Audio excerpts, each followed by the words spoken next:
Hello, everyone, and welcome to this video podcast with me. I'm Kristian Mørk Puggaard from Tembi, and along with me I have André V from ParcelLocker Central. So welcome, André.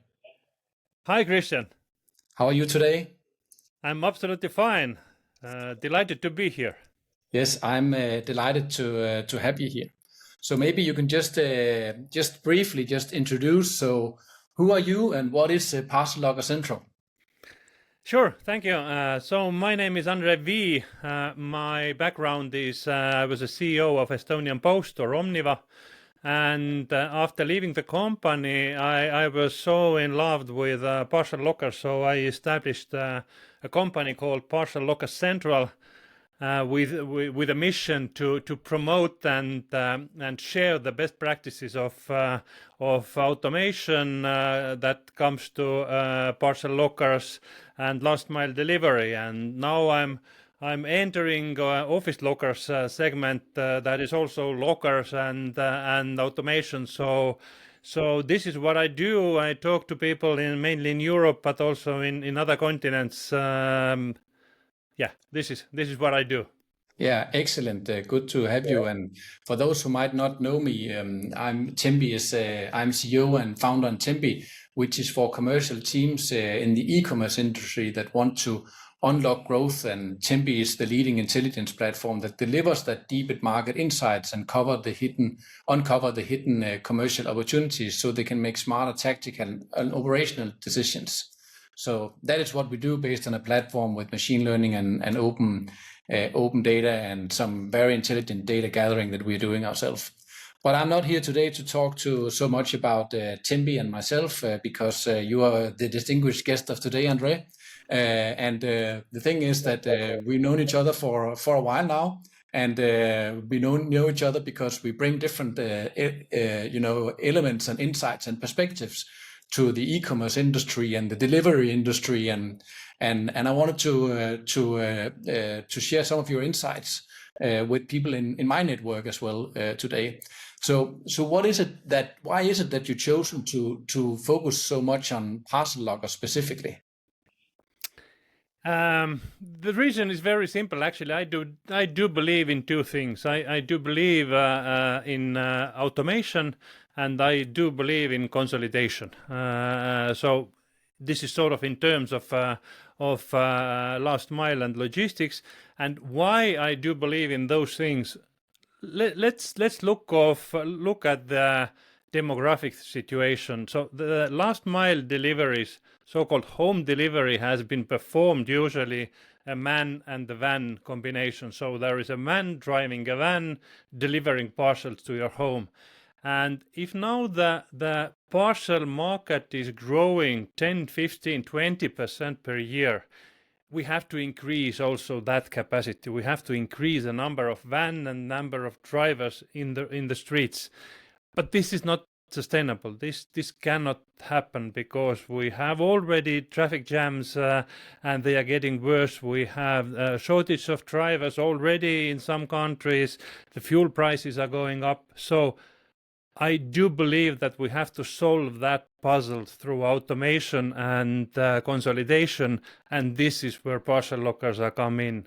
If one driver with one van can deliver approximately, depending on the route, 100 to 150 parcels per day, then through parcel lockers the same courier can deliver up to 10 times more parcels through the day. So this is much more efficient from the carrier point of view. That's actually a kind of an amazing number, and I think just as you say from a carrier point of view, but also from a society and how does the urban landscape look kind of view as well. I think McKinsey released a report last year saying that like the e-commerce is one of the arenas that is business arenas that is changing, or the number one that is changing our economy the most. The second is AI. So of course these kind of intelligent solutions are very important as well to for this to be successful. Also for the business as you state, but also for the consumers and for the society. What would you say are geographic differences in the parcel locker industry? This is a fun question for me in a sense that when I was running business in Baltics, and again we were and still are, Omniva is very successful there, having approximately 45% of market share, and in Baltics altogether 80% of the parcels are delivered through ParcelLocker. So home delivery share is very minimal there. And I thought that this is pretty much the same situation in every country in Europe at least. But this is not the situation at all. If we are counting the whole Europe, then probably out of home share is only 5%. Also, so let's say there are a region like Scandinavia plus Baltics that is very developed. Then there is a locker kingdom, Poland, with more than 20,000 lockers. And then when we are going both west and south, the share of out of home is decreasing. The countries are in very different situation in Europe, and there is a lot of to do. But if we are going now over the pond to US, to North America, then there are almost zero lockers. They are so home delivery oriented. There are only basically Amazon is having approximately 20,000 lockers in US, but let's say for the whole country this is nothing. So the whole North America is not lockerized yet, but I'm sure that the shift will come also there.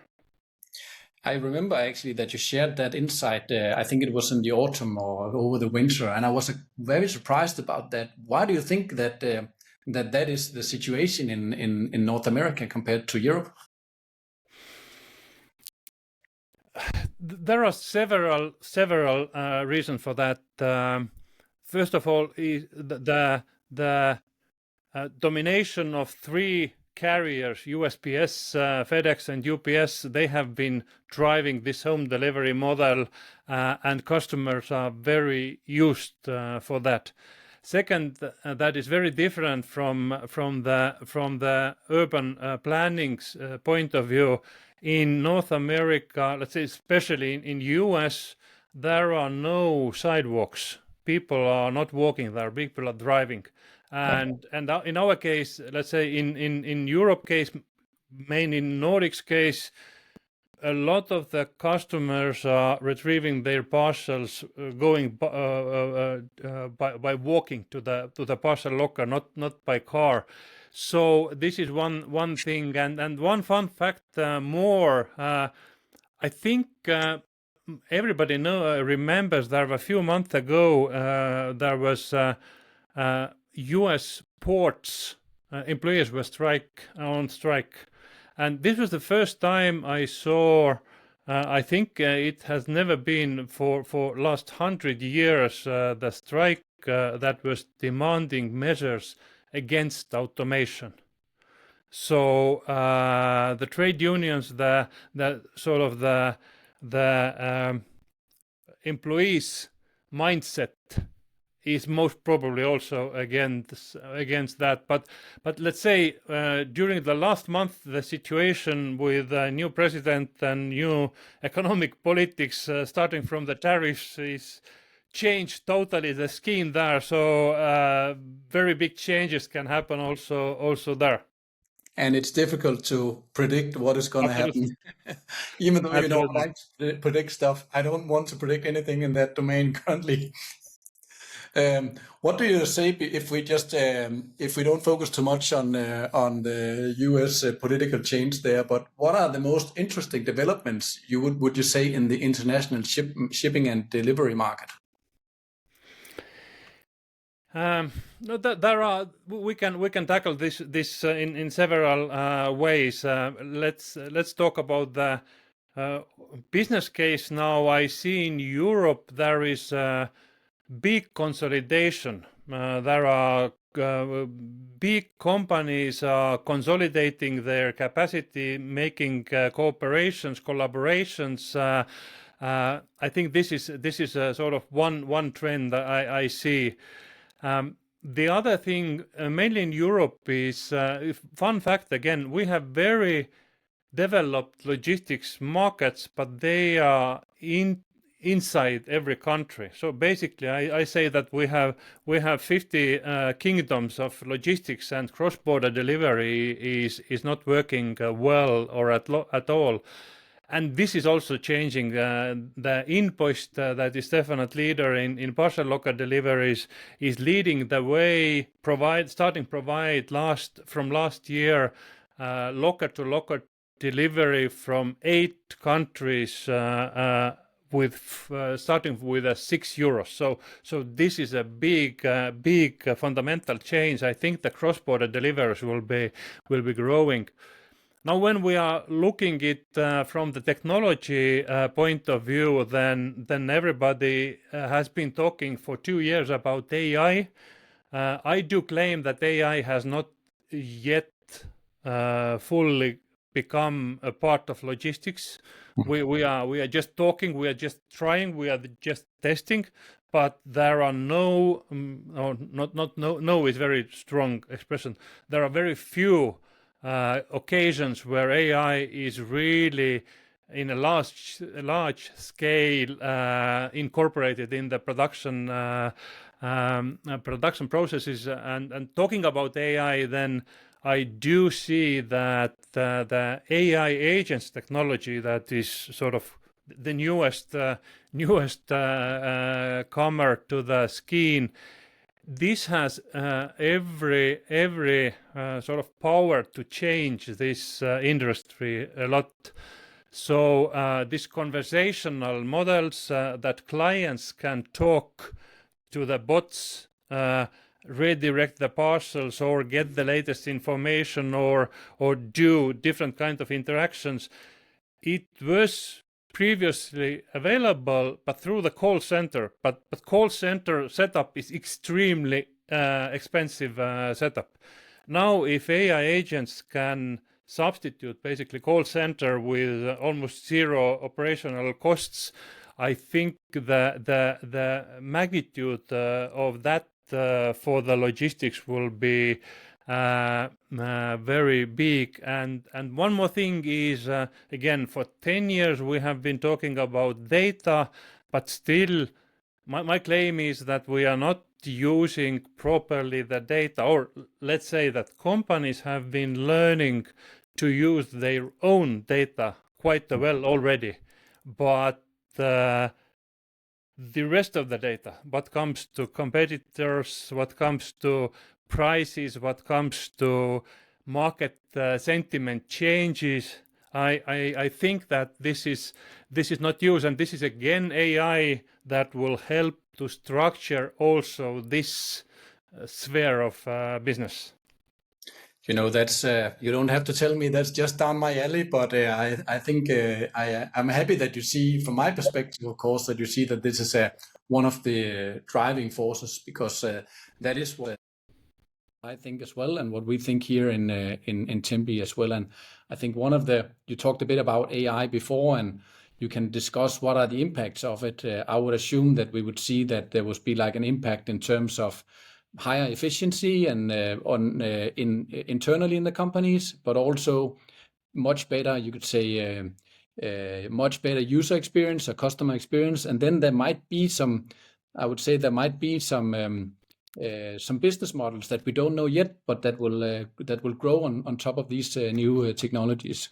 But one of the things you said to begin with here was about this international shifts. Do you think that we will see more international web shops and international shipments down the line? And do you have an idea of how the market will develop there? Will that develop in a direction where it'll become much more fragmented? So, you know, I will order my goods from Spain and Portugal and Poland and Denmark and wherever it is. Or do you see that it'll be more centralized with like a few big hubs or fulfillment centers or giant web shops that can serve me for all my purposes and serve all of us? What are your thoughts about that? I do have very opposing thought about that, in a sense that what happened last year? Last year in Europe, the Chinese company Temu got a very big traction and then got a big share. And they are sort of Asian platform that is similar to Amazon, but with Chinese goods. I do believe that those kind of platforms, and Temu is not the only, there are Shein and there are other platforms also, and Amazon also growing. I think that they are going to be stronger. On the other hand, I do think that the business model that is called direct to customer or manufacturer to customer is growing. So again, to explain a little bit about Temu phenomena, it's not only that they are not only an e-shop. This is so little bit too simplified approach. What they are doing is they are actually providing totally upside down business model. The traditional business model has been so far that there is a manufacturer somewhere, whether in Asia or US, and then there are local distributors in every country that will bring the products to the country, and they are distributing it to the retailers. So what Temu is doing, Temu is cutting out this distribution and retail phase and selling directly from the manufacturer to the customer. So this is actually one. So everybody's saying that Chinese Temu is they're so cheap compared to the local players, but this is the reason they are cutting out the supply chain costs in between. So this is sort of one way, but I see also that in the future some brands will start making business online and selling online by themselves, not using Temu. Let's say Samsung. Let's take Samsung as an example. Why should I buy my next phone from local retailer if I can order it from the factory and the whole supply chain can cut up approximately 50% of the costs? So I think this is also the way, but saying that, I don't think that this is the end for the local retailers. There are definitely the old model, the distributor and the retailer model works well, but they have to provide something extra. And this extra, there are two things. One is knowledge and know-how about the product. If customer is not aware what he needs, then they need the local consultancy. And speed. If they have local warehouses, what you were describing, local fulfillment centers, they can deliver the product more quickly to the customers. So to try now to answer to your question, for sure the scheme is not going to be simpler. It's going to be diversifying.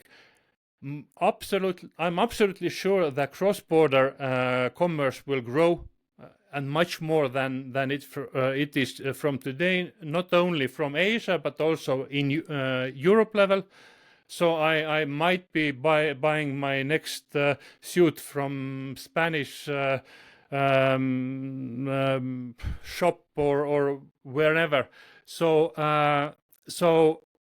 there is going to be a big diversification, and again, why this is important to solve that, there is only one solution: data. Before that, you could rely as a retailer for your personal contacts, knowing manufacturers, making good deals with them. You could have been getting successful, but now if there is so many options, the only solution for that is data mining and database decision making. Mm. And what would you say, because they touch upon some of the second points in the developments that you're seeing, What is your impression today about how delivery providers and carriers they work with the market data as of today for more strategic decision making? No, this is the same answer. I said already that companies, especially carriers, have been learning to use their own data, and they know what happens in their network, and they can optimize this one. But what happens in the market is still sort of sales managers' gut feeling is the name of the game there. So there is few options to make database decisions also about the market, what the other carriers are doing, what are the pricing, what are the parcels prices, because this is also relevant to some extent to carrier, what are the value they are delivering, not only what they earn on the delivery. So I think there is a lot of room for improvement of using external market data and market conditions. Back to predictions, how do you envisage the future in the e-commerce industry 5 years from now? This is definitely more challenging because this is also one area where I think that the AI will get a big part of our everyday life. So one of my visions is that everybody will have their personal AI agent. Let's call them shopping agent. He will stay always on my shoulder, screening all my inventory, what I do have, what I used to buy, and the simplest version will be that I will say to my AI that I need a new white shirt, or suit, or running shoes. This AI will start screening the web, and again, I can name also the conditions. I need my shoes for a wedding I was invited in 2 months' time. So basically, again, now the AI knows that he has 2 months to find the product and deliver the product. So the AI will, if it would be me, I have patience to visit 3 or 5 maximum websites to alternatives, and then I will make some quick decision and buy one thing. AI has unlimited resource of searching things, and this is changing the e-commerce in a sense that right now brands are important. And again, those 5 brands or 5 shops, what I would say I will visit, I will choose them based on their image and their brand preferences. AI doesn't have them. So AI can find the white shirt or the shoes I needed from Costa Rica, from some outlet, and then he negotiate deal with some carriers who can bring it to my place. So I think the AI will change the e-commerce in quite a radical way when AI agents will come into the play. And so a last question for me. It's been really interesting, André. You're also one of those that I call you are an e-commerce influencer or a delivery influencer. I would not have known a few years back that those would exist, but you're here. What are your main advice to the players, for instance, within delivery or last mile, if you should give them like 3 advices for actions or strategic choices they would need to take? Most probably first is still to have engineering and technological know-how inside the company to automate the activities. It's not only the last mile, it's also warehousing, it's sorting, it's everything. Amazon has already 40,000 robots working for them. Robotics is the future of logistics, and I have not bet, but we have been discussing with your countryman from PostNord, Kristian Mørk, when will be the day when parcel will be delivered from the initiation point to the customer without human hand touching the parcel. And actually, our guess is this is not far away. This is not in tens of years away. This is in years of distance. So first thing is automation. Second thing is software, because what is ruling the logistics in the future is software. So you have to have the set of software. You don't need a IT organization in your company. There are plenty of SaaS solution, outsourced knowledge. You have to have in-house knowledge how to integrate and choose the best part of that. But and the third suggestion is that although I have been talking about automation and software and technology, people still matter. You have to have bright and ambitious people who are willing to change around you to make that change happen. So most probably those three will be my pick. Thank you, André, and I can definitely support also the three of them and also the last one. And to everybody that has listened in on this podcast today, I would just say that people matter, and André, you also matter in this domain, and I can definitely recommend you for anyone that would need an influencer in the domain or a strategic advisor in the domain. So thank you. It's been an utmost pleasure to have you here today, André. Thank you, Kristian. It was a pleasure from my side also. Hope you enjoyed it, everyone. See you.